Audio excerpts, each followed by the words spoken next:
20세기 유럽을 대표하는 미술 컬렉터 한스 하인리 티센 보르네미사 남작은 스위스에 있던 자신의 방대한 컬렉션을 마드리드의 18세기 귀족 저택 빌라 에르모사로 옮겨 1992년 미술관을 개관합니다. 그렇게 문을 연 티센 보르네미사 미술관은 13세기부터 20세기까지 이어지는 서양 미술사를 한눈에 조망할 수 있는 뛰어난 컬렉션으로 지금까지도 꾸준히 사랑받고 있습니다. 오늘날 티센 보르네미사 미술관은 프라도 미술관, 레이나 소피아 미술관과 함께 마드리드의 아트 트라이앵글을 이루는 이 수도의 대표 미술관으로 꼽히는데요. 프라도가 각을 잡고 레이나 소피아가 폼을 잡고 방문하는 미술관이라면 티센은 진심으로 아름다운 그림을 즐기기 위해 찾게 되는 곳이라고 할 수 있습니다. 제가 보기에 마드리드의 로컬들은 새 미술관 중에서도 이 티센을 특히 아끼고 애정한다는 느낌입니다. 오늘은 마치 오디오 가이드처럼 이 미술관의 대표 작품 10점을 소개해드리려고 합니다. 가볍게 가상 투어를 한다는 느낌으로 들어주셔도 좋고 방문하시기 전이나 관람 중에 실제 오디오 가이드처럼 활용하셔도 좋겠습니다. 14, 15세기 르네상스 태동기 티센의 컬렉션은 시에나, 플랑드르, 피렌체 르네상스 거장들의 작품으로 시작합니다. 두초 디 부오닌세냐, 로베르 캉팽, 얀반 에이크, 안토넬로 다 메시나, 한스 mem링, 제라르 다비드 등의 화가들입니다. 얀반 에이크, 수테고지 딥티크 플랑드르 화파의 창시자 얀반 에이크는 이 한 명의 화가가 초기 르네상스를 열었다고 해도 과장이 아닐 정도로 서양 미술사에서는 중요한 인물입니다. 티센이 소장한 얀반 에이크의 작품은 가정의 기도 공간을 위해 제작된 소형 작품인데요. 아주 사실적이고 섬세한 묘사, 화면 밖으로 튀어나온 듯한 가브리엘의 날개와 그림자가 만들어내는 입체감으로 진짜 조각상처럼 보이는 마법 같은 그림입니다. 특히 검은 배경에 비치는 성모 마리아의 뒷모습이 사실감을 더하는데 이 미끄러운 검은 배경은 얼룩 없는 거울이라는 순수함과 신성을 상징하는 개념과도 연결됩니다. 대천사 가브리엘이 마리아에게 수태를 고지하는 장면을 묘사한 이 그림에서 둘은 영적인 방법으로 서로 대화하는 듯 보입니다. 가브리엘 위에는 은혜를 입은 자여 주께서 너와 함께 계시니 평안하도다 라는 인사말이, 마리아 위에는 보십시오 저는 주님의 여종입니다. 당신의 말씀대로 저에게 이루어지기를 바랍니다 라는 응답이 적혀 있습니다. 도메니코 기를란다요, 조반나 델리 알비치 토르나부오니의 초상 15세기 피렌체의 르네상스 초상화는 보통 이렇게 정측면의 상반신만을 담은 구도로 그려졌습니다. 기를란다요의 이 여성 초상화는 이마의 곡선, 코의 라인, 턱 끝의 각도, 길고 가느다란 목까지 고전적이고 이상적인 미를 완벽하게 구현하고 있습니다. 목걸이, 브로치, 기도책과 염주 같은 교양 있는 귀족 여인의 상징들을 배경에 더했습니다. 뒤에 놓인 종이에는 라틴어로 이런 문장이 적혀 있습니다. 예술이여, 만약 당신이 인물의 정신을 재현할 수 있다면 그보다 더 훌륭한 초상화는 없을 것이다. 인물의 영혼까지 포착한 초상화를 그리고자 했던 화가 기를란다요의 야심과 자부심이 담겨 있습니다. 그런데 이 그림에는 슬픈 사연이 있습니다. 그림 속 인물인 조반나 델리 알비치는 18살의 나이에 결혼을 했는데 2년 뒤 출산 중 세상을 떠났습니다. 다시 보면 그녀의 배가 살짝 불룩하게 묘사되어 있는 것을 확인할 수 있습니다. 이 초상화는 그녀가 세상을 떠난 뒤 남편 로렌조 토르나부오니가 의뢰한 작품입니다. 너무 빠르게 세상을 떠나버리고만 아내를 그림 속에 남겨 영원히 기억하고자 했던 것이죠. 16세기 르네상스 성숙기 티센의 르네상스 컬렉션은 티티아노, 뒤러, 루이니, 브론치노, 틴토레토, 한스 홀바인, 얀 브리헬, 얀반 더 비어 같은 르네상스 거장들의 작품들로 이어집니다. 비토레 카르파초, 풍경 속의 젊은 기사 베네치아에서 활동한 화가 비토레 카르파초의 이 그림은 티센의 상징적인 그림 중 하나입니다. 이 크고 인상적인 그림 속 남자의 정체는 미술사학자들의 오랜 노력에도 불구하고 아직 밝혀지지 않았습니다. 이렇게 전신으로 묘사된 초상은 당시에는 인물 사후에 제작하는 추모 초상 또는 장례 초상에서만 사용한 형식이었습니다. 인물을 추억하고 기리는 다양한 상징들로 가득 채워져 있는 것도 장례 초상의 특징입니다. 갑옷 차림의 이 인물은 생전에 기사였던 것으로 추측됩니다. 바닥에 있는 하얀 담비 옆 종이에 적힌 문구가 좀 더 구체적인 힌트를 건넵니다. 더럽혀지느니 차라리 죽는 게 낫다. 아라곤의 페르난도 2세가 담비 기사단에 남긴 말로 이 인물이 담비 기사단에 속했을 가능성을 시사합니다. 배경에 세밀하게 묘사된 동물들과 식물들에도 기사도의 상징들이 가득합니다. 용감함과 이성을 상징하는 매, 충성을 상징하는 개, 순수함을 상징하는 백합과 붓꽃이 그려져 있습니다. 그런데 묘하게 어색한 부분도 있습니다. 그는 이 갑옷에는 어울리지 않는 아주 부드러운 모자를 쓰고 있습니다. 뒤쪽에 말을 타고 있는 사람과 모자가 서로 바뀐 것처럼 보이기도 하죠. 남자는 검을 뽑으려는 자세이지만 섬세한 얼굴과 어딘가 우울해 보이는 눈빛 때문에 실제로 검을 잘 쓸 것 같지는 않습니다. 카르파초가 기록한 이 미스터리한 인물에게는 과연 어떤 사연이 있는 것일까요? 루카스 크라나흐, 샘가의 요정. 루카스 크라나흐는 뒤로와 함께 16세기 독일 르네상스의 양대 산맥을 이루던 화가입니다. 이 작품 속 여성은 이탈리아 르네상스의 이상적인 누드 양식을 차용하면서도 보다 현실적이고 구체적인 인체 표현을 통해 독일 르네상스 특유의 개성을 드러냅니다.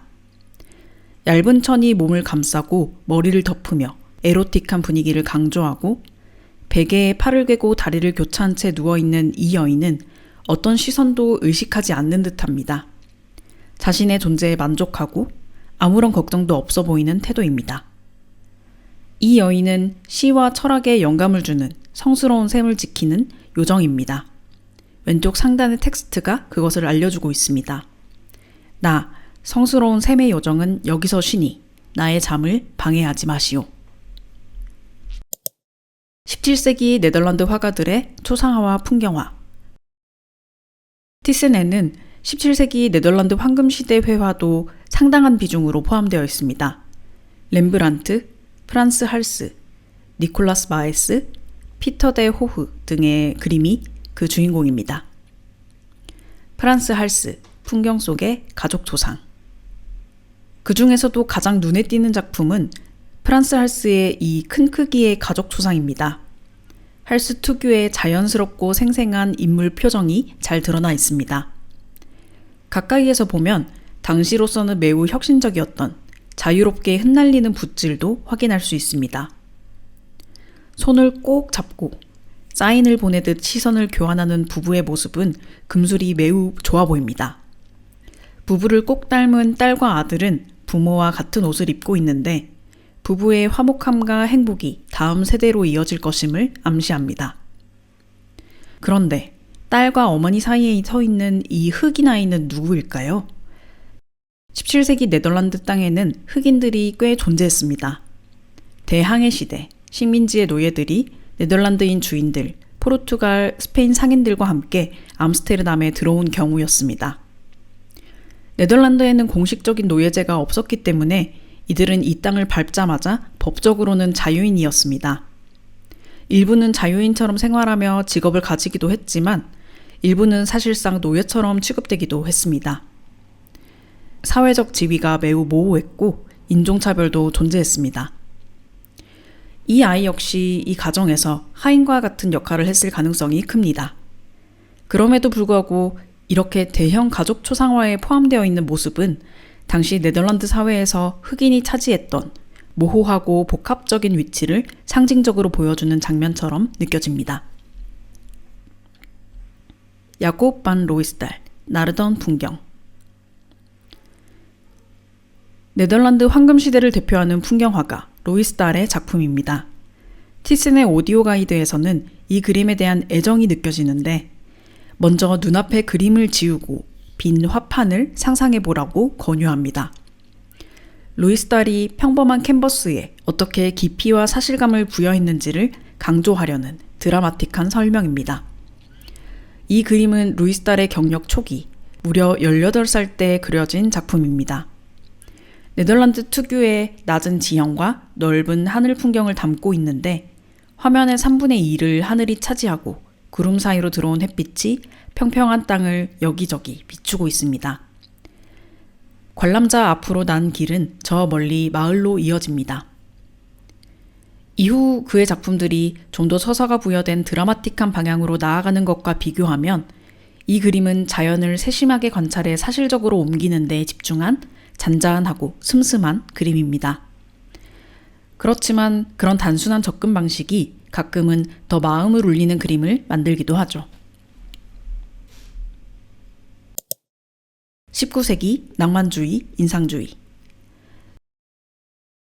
티센 컬렉션은 바로크, 로코코를 지나 19세기 초 사실주의와 낭만주의부터 파리를 중심으로 꽃을 피운 인상주의, 그리고 모더니즘의 입구까지 이어집니다.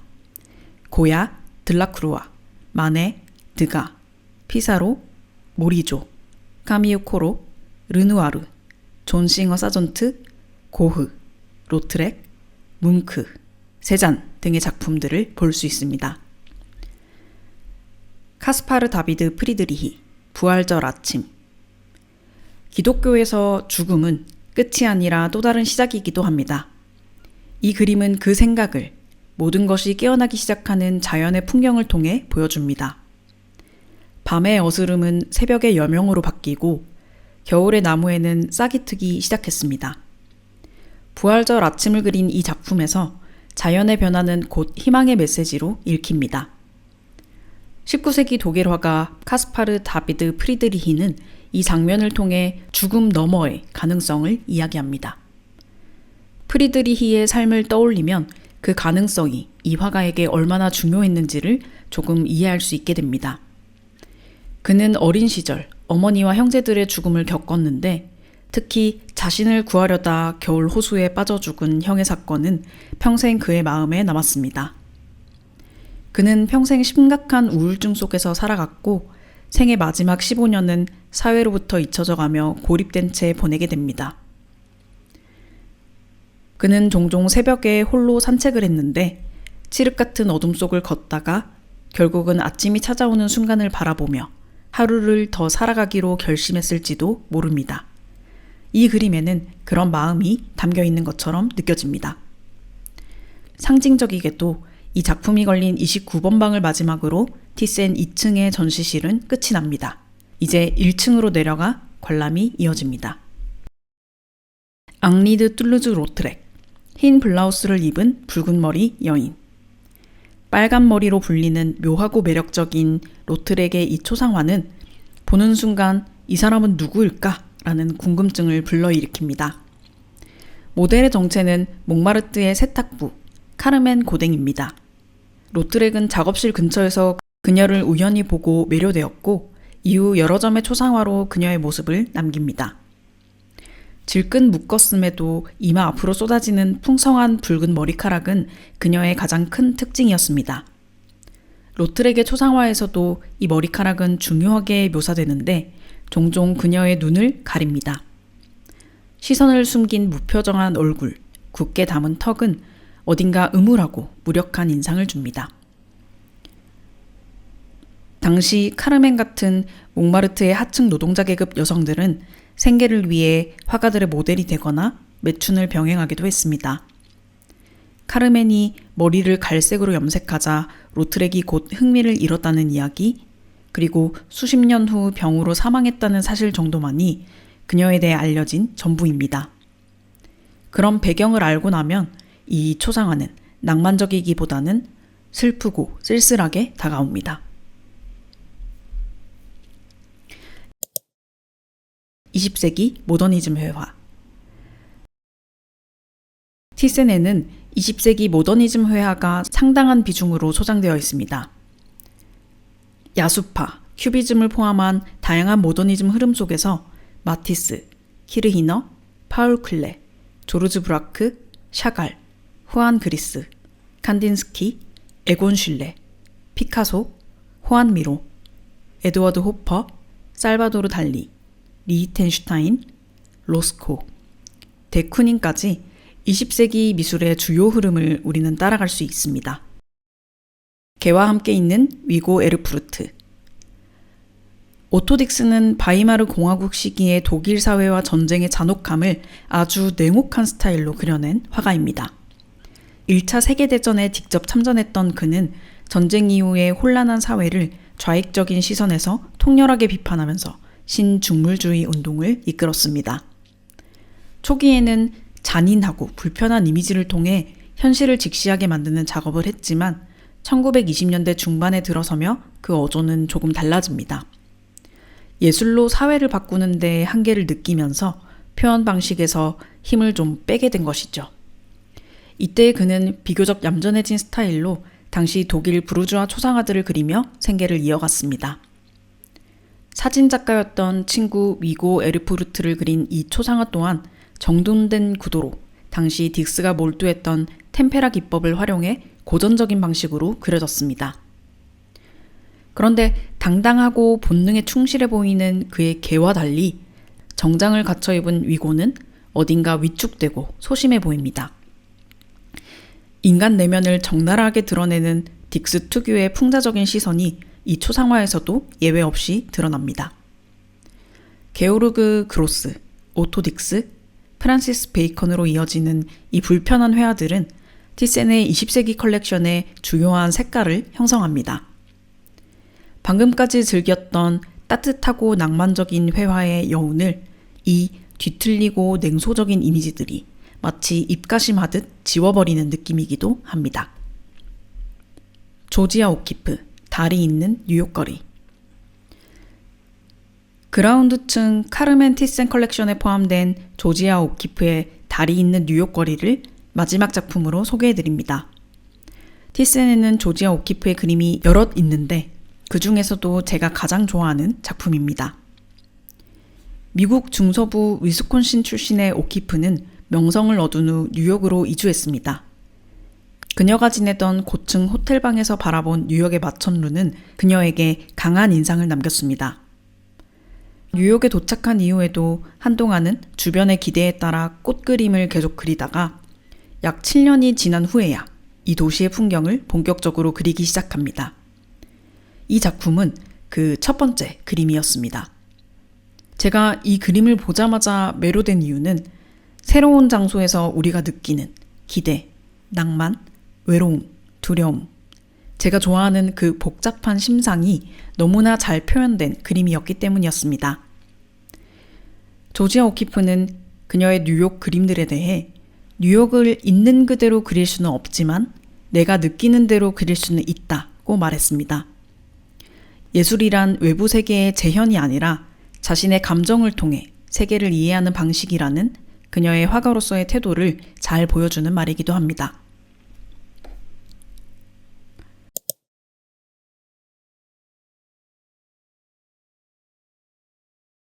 처음 티센 보르네미사 미술관을 방문했을 때 다홍색 벽을 가진 아름다운 저택의 모습에 놀랬고 곧 이토록 아름다운 그림들을 이렇게 알차게 모아두었다니 감탄했던 기억이 납니다.